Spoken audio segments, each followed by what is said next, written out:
I heard a rumor 4 years ago that ABC was looking to option LGBT history properties. And you got to realize, when we made Milk, three of us sitting here, whatever it is, 7, 8 years ago, we had to do it on a credit card to develop it. Gus and I were going and doing casting without any studio or backing. And you know, it was only thanks to Brokeback Mountain's success that I think we finally found a studio that knew how to put it out. Now ABC was looking for LGBT content. So I went and I looked the network executives in the eyes and asked them if they really were serious, and I felt they were, which I thought was brave. They gave me a year to do research to try and excavate some new stories. I mean, here's the thing. I pitched it to one place. I pitched it to ABC. I would only have ever made it at ABC, and that's because I grew up in Texas. I grew up in the South. I grew up in a Christian, conservative, military home, and I thought it was time to introduce our LGBT family to my other family, and what so many of us call that other America. And the only station we trusted as a family, as kids, was ABC. It's the station that tells the family stories, and it was about damn time the LGBT family had its stories.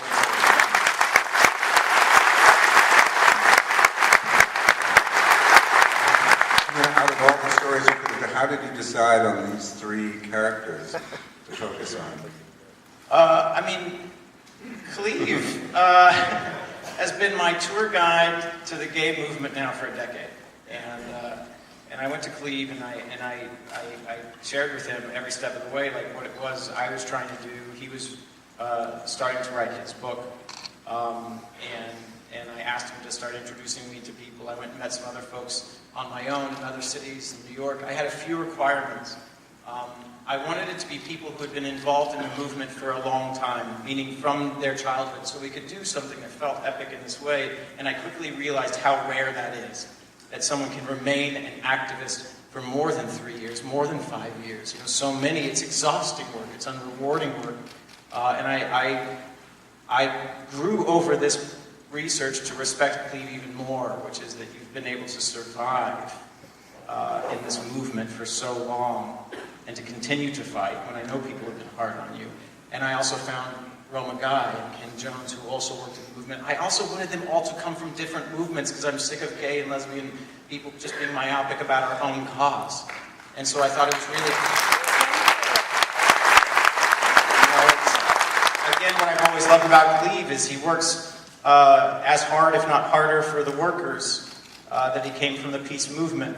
That Ken Jones had worked in the black civil rights movement, that Roma Guy had fought in the women's movement. I wanted it to be people who still cared about others, not just LGBT folks.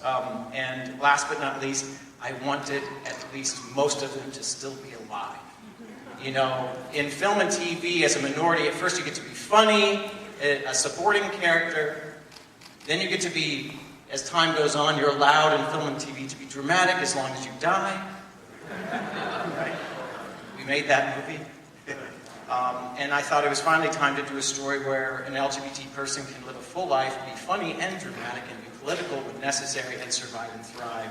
And so that really narrowed it down, and I was lucky enough to find a group of people who not only checked all those boxes, but had formed this makeshift family of sorts in the movement, and knew each other and worked together over these years.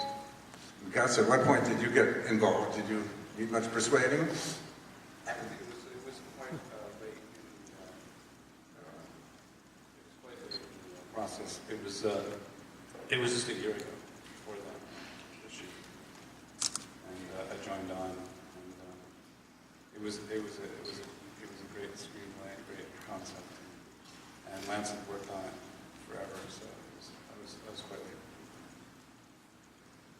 Let's get some questions from the audience. I'm sure there's a million of them right here.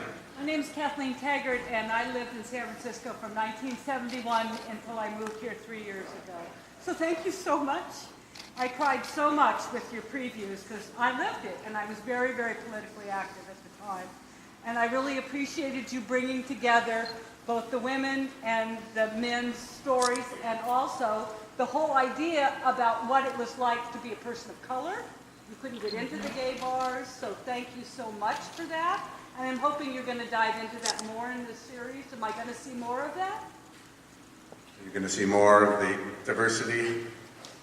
Yeah, and it also, you know, in terms of diversity, I mean, listen, at a certain point, there's finally a word for trans, and we have those characters come in to the film, to the show as well. So we have 4 trans actors and actresses. By the way, all played by trans actors and actresses.